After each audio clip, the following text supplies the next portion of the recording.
جب تمہارے پروردگار نے فرشتوں سے کہا کہ میں مٹی سے انسان بنانے والا ہوں، جب میں اس کو درست کر لوں اور اس میں اپنی روح پھونک دوں تو اس کے آگے سجدے میں گر پڑنا، سو تمام فرشتوں نے سجدہ کیا مگر ابلیس کہ وہ اکڑ بیٹھا اور کافروں میں ہو گیا۔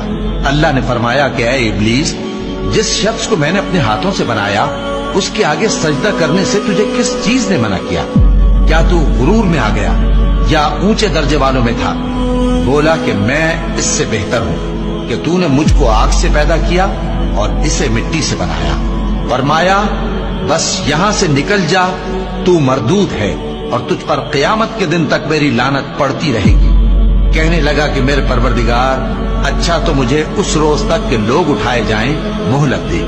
فرمایا کہ تجھ کو مہلت دی جاتی ہے اس روز تک جس کا وقت مقرر ہے۔